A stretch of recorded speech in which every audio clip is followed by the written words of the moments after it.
ओम शांति। कभी आपने सोचा है कि हमारे जीवन में सबसे बड़ा दोस्त कौन है और सबसे बड़ा दुश्मन कौन है? आज की मुरली 10 फरवरी 2026 की इस गहरे रहस्य को बहुत सरल शब्दों में हमारे सामने रखती है। तो आइए एक छोटी सी कहानी के माध्यम से इस रहस्य को महसूस करें।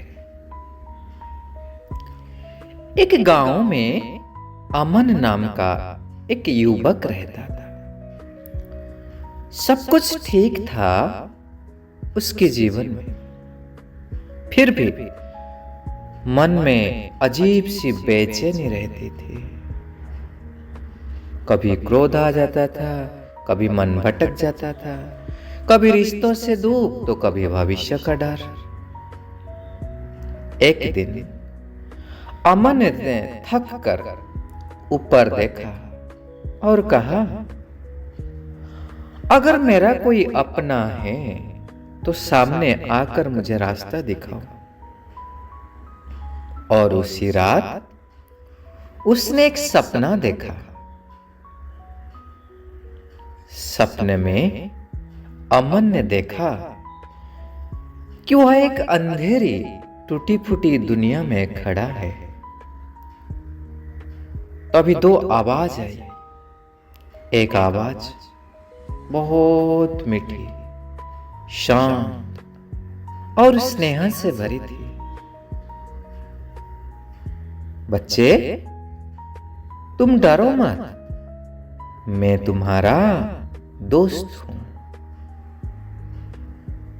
और दूसरी आवाज कड़क, अशांत और उत्तेजित था।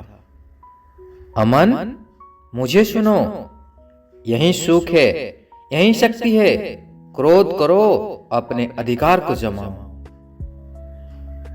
अमन ने पूछा, आखिर तुम दोनों हो कौन? कड़क आवाज बोली, मैं हूं रावण। काम, क्रोध, लोभ, मोह और अहंकार। मैं तुम्हें तुरंत सुख देता हूं, इंस्टेंट सुख, पर अंत में दुख ही दुख देता हूं। फिर वह मीठी आवाज बोली, मैं तुम्हारा सदा का मित्र हूं।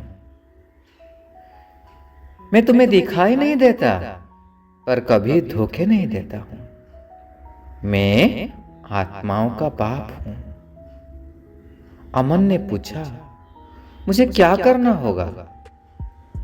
आवाज आई, अपने को आत्मा समझो, किसी देहधारी को नहीं, सिर्फ मुझे याद करो। और याद में रहोगे तो पावन बनोगे। जैसे ही अमन उस ज्योति को याद किया, अंधेरा हटने लगा, रावण जलने लगा और सामने एक शांत और सुंदर दुनिया उभर आई। आवाज आई, जो खुद पवित्र बनता है वो औरों को भी अपने समान बनाता है, उसे अनेकों को आशीर्वाद मिले।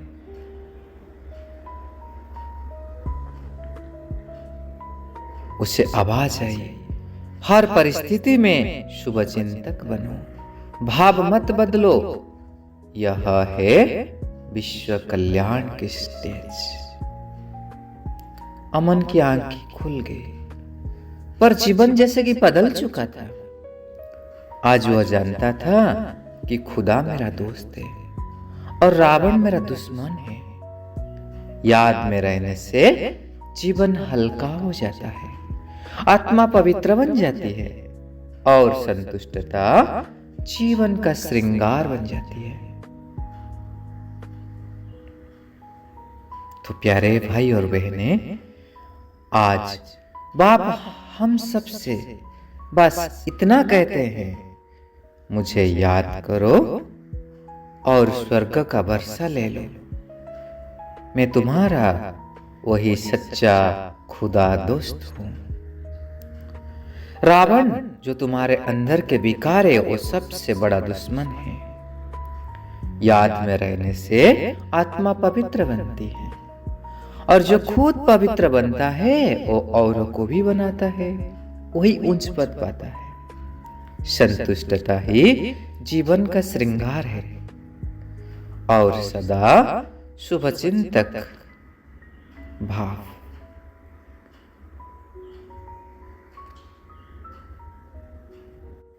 और विश्व कल्याण की वृत्ति से तीव्र पुरुषार्थी बनो। अच्छा जी, ओम शांति।